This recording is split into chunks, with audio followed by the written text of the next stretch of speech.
প্রাণ প্রিয় নীলফামারীবাসী, জানতে চাচ্ছি আপনারা সকলে কেমন আছেন? আমাদেরকে ভালো রেখেছেন কে? নীলফামারীর জনগণ গভীর মনোযোগ।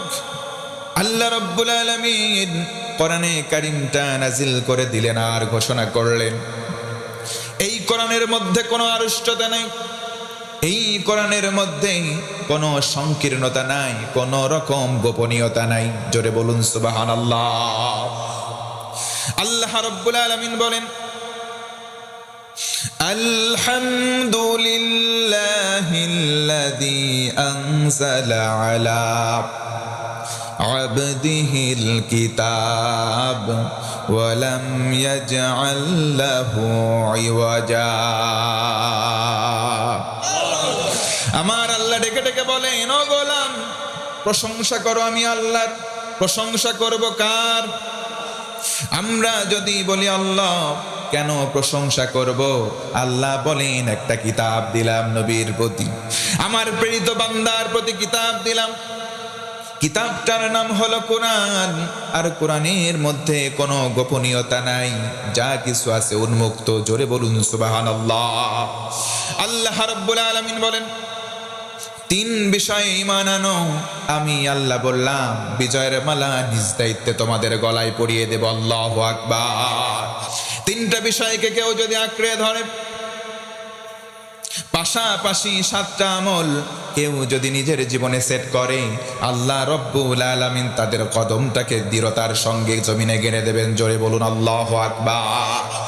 এই তিনটা বিষয়ের প্রতি ঈমান আনবো, আর পুঁজি হিসেবে সাতটা আমল করব। ভাইরা বলেন তো, আজকের পুঁজি হিসেবে আমলের সংখ্যা কয়টা? আরো জোরে বলেন। এই সাতটা পুঁজি হিসেবে, এই সাতটা পাতেহ হিসেবে আজকে আমরা শুনবো, সাতটা আমল করার চেষ্টা করব ইনশাআল্লাহ। এক নম্বর আমল হলো তাকওয়া। এক নম্বর আমল হলো আল্লাহর ভয়। মুসলমান বলেন তো, আল্লাহর ভয় কলিজায় থাকার দরকার আছে না? না।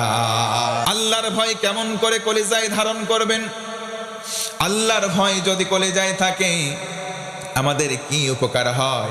আল্লাহ বলেন, ওয়ালামু, বান্দা তোমরা জেনে রাখো, আন্নাল্লাহা মাআল মুত্তাকিন, আমি আল্লাহ তাকওয়াবান বান্দাদের সঙ্গী হয়ে যাই। জোরে বলুন সুবহানাল্লাহ। আজকে আমাদের আলোচনার মধ্যে সাতটা কর্মসূচি রয়েছে। এক নম্বর কর্মসূচি হলো আল্লাহর ভয়। আল্লাহর ভয় কোন গোলামের অন্তরে যদি জাগ্রত হয়, আল্লাহ বলেন, আমি আল্লাহ তোর সঙ্গী হয়ে যাই। দুই নম্বর হলো তাওয়াক্কালতু আলাল্লাহ, ভরসা করব কার প্রতি? ও মুসলমান, একটু জোর গলায় বলেন তো, ভরসা করব কার প্রতি? ওয়া মান ইয়াতাওয়াক্কাল আলাল্লাহি ফাহুয়া হাসবুহু, ইন্নাল্লাহা বালিগু আমরি, قد جعل الله لكل شيء قدير।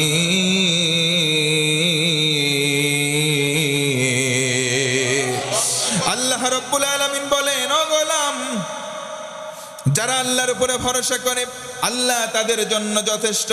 নিশ্চয় আল্লাহ তার উদ্দেশ্য পূরণ এক সময় করবেন। ঘোষণা কার? আরো জোরে বলেন কার? আল্লাহ রাব্বুল আলামিন প্রত্যেকটা জিনিসের জন্য একটা নির্দিষ্ট সময়সীমা নির্ধারণ করে রেখেছে। আর আল্লাহর প্রতি আমাদের ভরসা করার দরকার 100% আছে না? নাই। আমরা সাতটা আমল করব। এক নম্বর আল্লাহর ভয়, দুই নম্বর আল্লাহর উপর ভরসা, আর তিন নম্বর হলো আমরা একনিষ্ঠ অন্তরের মালিকানা হব। আমাদের কলিজার মধ্যে ইখলাস আনব। আজকে সমাজের মধ্যে কলিজার মধ্যে ইখলাস নাই, কলিজার মধ্যে একনিষ্ঠতা নাই।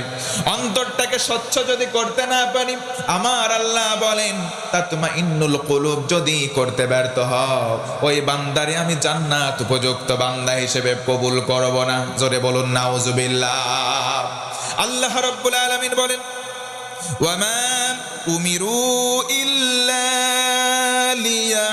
লিয়াবুদুল্লাহা মুখলিসিনা লাহুদ্দিন হুনাফা ওয়া ইউকিমুস সালাতা ওয়া তুজ যাকাতা ওয়া যালিকা দীনুল কাইয়্যিমা। জোরে আল্লাহু আকবার। আল্লাহ রাব্বুল আলামিন বলেন, আর তাদেরকে কেবল একটা আদেশ দেওয়া হলো, অন্তরটাকে তোমরা খালেস বানাও। নবীজি আমার হাদিসে নববীতে ইরশাদ করেন, আখলিস দীনাকা ইয়াকফিকাল আমালুল কলিল। অল্প আমল যদি তোমার হয়, অন্তরটাকে স্বচ্ছ বানিয়ে নাও। আল্লাহ বলেন, রাসূল আপনি পৃথিবীর মানুষদেরকে, খাসসান উম্মতদেরকে জানায়া দেন নবীর কথা, আল্লাহর কথা। জোরে কোন আল্লাহু আকবার। وما ينطق عن الهوى إن هو إلا وحي يوحى। আল্লাহ রাব্বুল আলামিন বলেন, আমার হাবিব, আমার রাসূল মন গড়া কোনো কথা বলেন না। যেই কথাগুলো বলেন, কথাগুলো আমি আল্লাহর। জোরে কোন আল্লাহু আকবার। আল্লাহ রাসূল বলেন, অন্তরটাকে স্বচ্ছ বানাও, অন্তরটাকে খাঁটি বানাও। অল্প আমল যদি হয়, নাজাতের জন্য সেটা সাফিসিয়েন্ট হবে, যথেষ্ট হবে। সুবহানাল্লাহ। আল্লাহ রাব্বুল আলামিনের জন্য অন্তরটাকে খালেস বানাবো। 5 নম্বর 4 নম্বর আমল হলো নামাজ আদায় করা। জোরে বলেন, নামাজ কয় ওয়াক্ত? 5 ওয়াক্ত নামাজ আজকে সমাজে নেই। 5 ওয়াক্ত নামাজ পড়ি না, কিন্তু 5 শ্রেণীর মুসলমান বর্তমান সমাজের মধ্যে দেখা যায়। 1 নম্বর মুসল্লি হলো শুকুর আলী। 5 ওয়াক্ত নামাজ নাই, শুক্রবারে নামাজে যায়, এমন শুকুর আলী নীলফামারীতে 2-1টা আছে না নাই? এরপরে 2 নম্বর হলো বরাত আলী।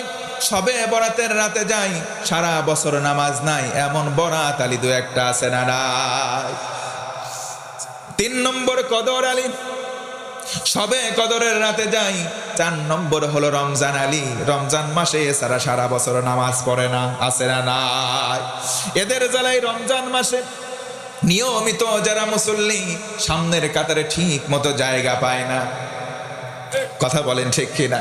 5 নম্বর হলো ঈদ আলী। এই সমস্ত মুসল্লি আল্লাহ রাব্বুল আলামিন তাদেরকে জাহান্নামে দেবেন। কথা বলেন ঠিক কিনা?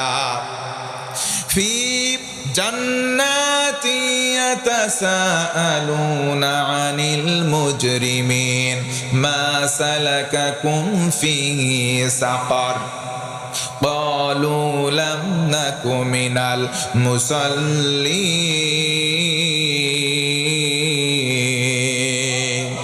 আমার আল্লাহ ডেকে ডেকে বলেন, ও গোলাম, জান্নাতীরা জাহান্নামে যাবে, জান্নাতীরা জান্নাতে যাওয়ার পর জাহান্নামীদেরকে দেখতে পাবে। মুসলমান ভাইয়েরা, আমি জানতে চাই, বলুন তো, জান্নাতি আর জাহান্নামী 2 দল কি কখনো সমান হতে পারে? আরো জোরে বলেন।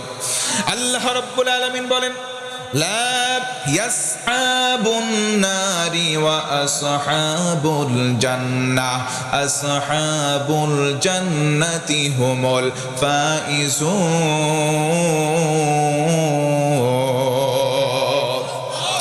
আল্লাহ রাব্বুল আলামিন বলেন, জান্নাতি আর জাহান্নামী এরা 2 দল কশিন কালেও সমান নয়। যারা হবে জান্নাতি তারা হবে সফল। জোরে বলুন সুবহানাল্লাহ। জান্নাতীরা জান্নাতে চলে গেল, জান্নাতে যাওয়ার পর তারা জাহান্নামীদের দেখতে পাবে। দেখার পরে একে অন্যকে বলবে, ওই যে দেখো আমার ভাইটা জাহান্নামে। সাকরে কেন আসলে? তারা বলবে, আমার ভাই, আমরা জাহান্নামে আসলাম একটা মাত্র আমল না করার কারণে। কোন আমল করো নাই? তারা বলবে, আমরা লাম নাকু মিনাল মুসাল্লিন, আল্লাহর জমিনে নামাজ আদায় করতাম না। জোরে বলেন তো, কি আদায় করতো না? ও যুবক, তোমাকে বলছি, কেমন করে ঘুমাও তুমি, কেমন করে ঘুমাও তুমি, ফজর করে কাজা।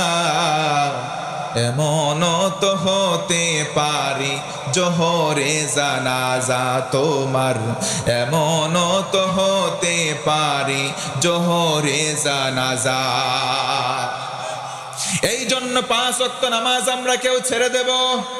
ও যুবক ভাই, যুবতী বোন, অশ্লীল কর্মকাণ্ডে নিমগ্ন আছো, তোমার জন্য আল্লাহ একটা মেডিসিন দিচ্ছেন। জোরে কোন আল্লাহু আকবার।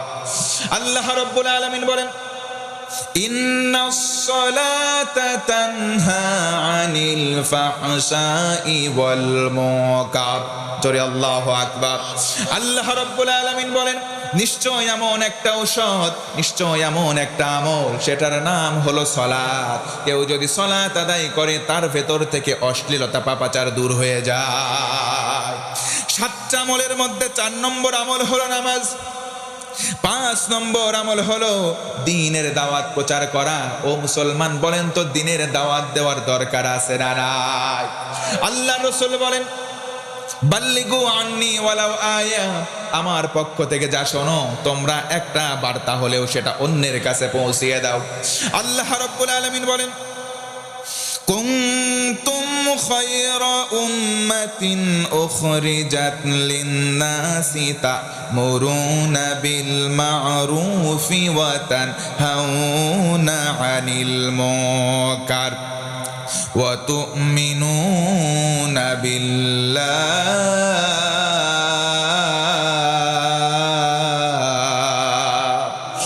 আমার আল্লাহ ডেকে ডেকে বলেন, ও পৃথিবীর মানুষ, তোমাদেরকে শ্রেষ্ঠ উম্মত বানালাম। আল্লাহু আকবার।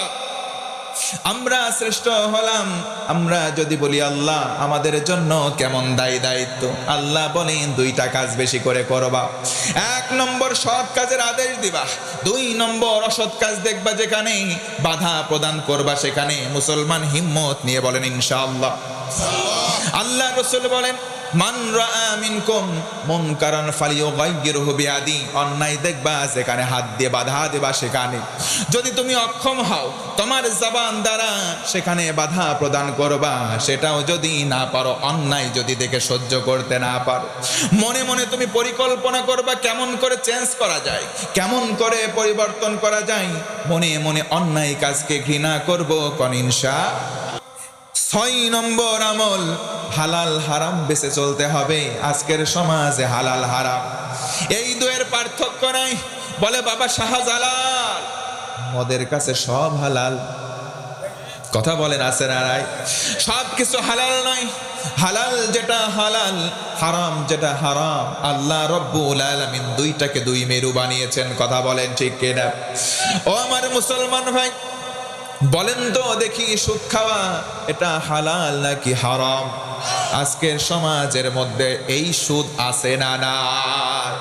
কেউ যদি সুদ খায়, এই সুদের গুনাহের অনেক স্তর। সর্বনিম্ন স্তর ভাই নিজের মায়ের সঙ্গে জেনা করা, নাউজুবিল্লাহ। আজকে সমাজে হারাম গুলোকে আমরা তোয়াক্কা করি না, হারাম আমরা বাছাই করি না।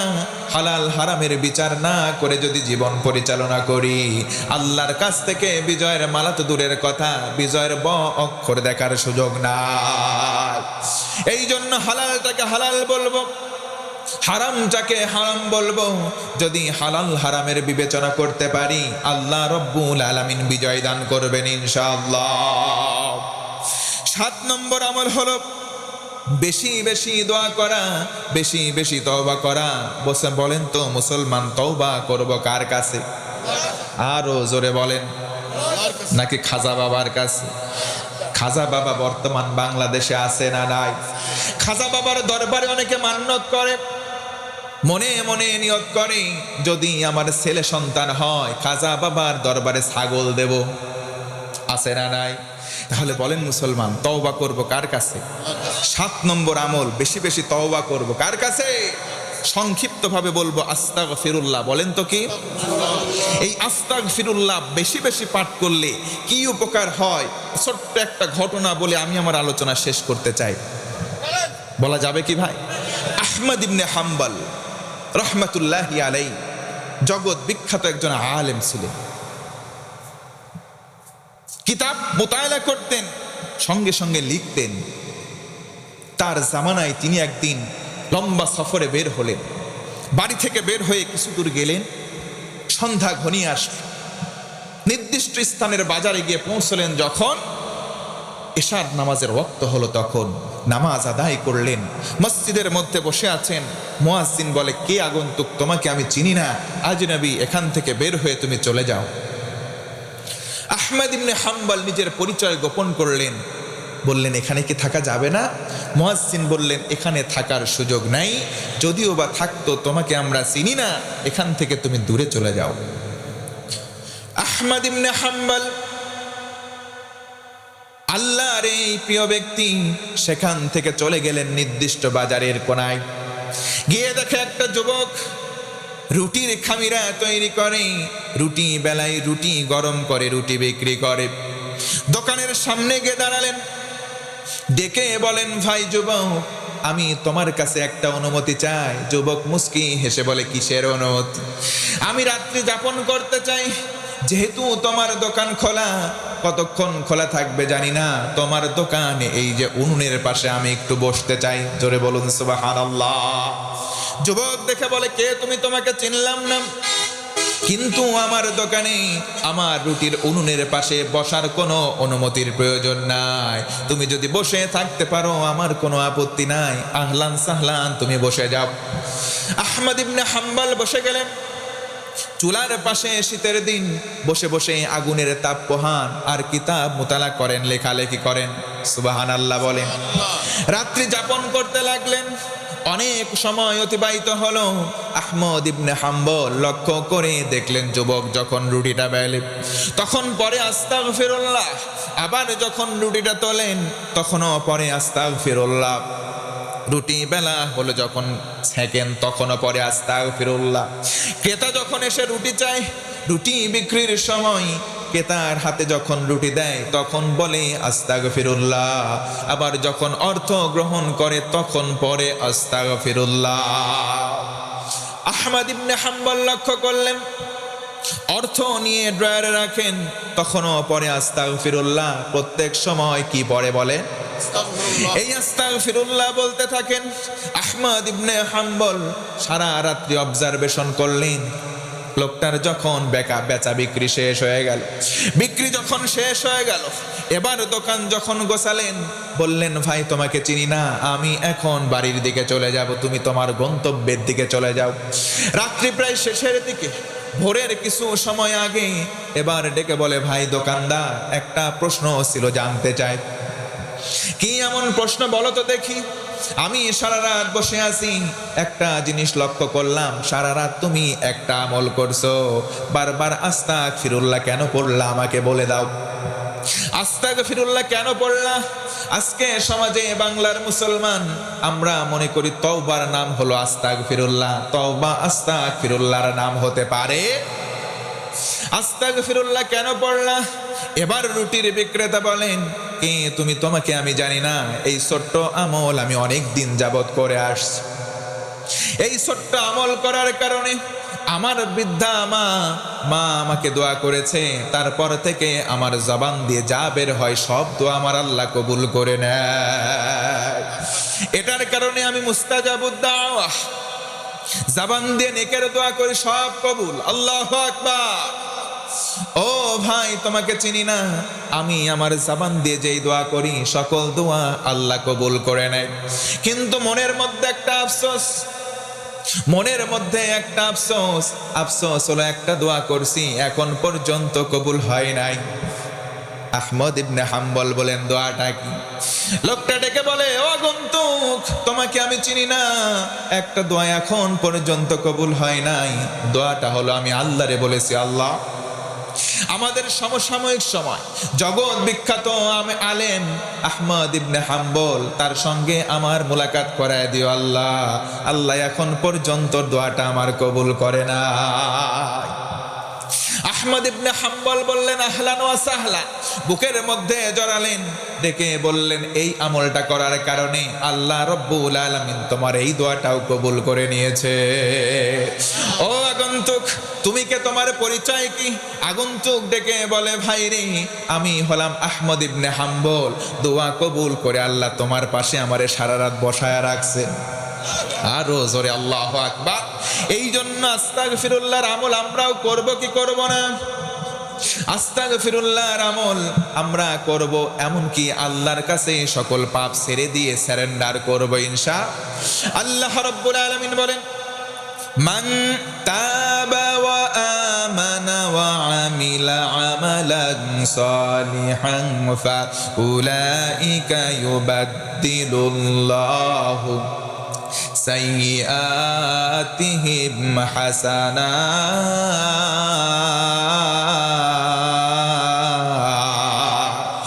আল্লাহ রাব্বুল আলামিন বলেন, যে বা যাহারা তওবা করবে, ইমানটাকে মজবুত করবে, আমি আল্লাহ বললাম তার জীবনের সকল গুনাহকে বদল করে দেব। জোরে কোন সুবহানাল্লাহ। এই জন্য তওবা করার দরকার আছে না নাই?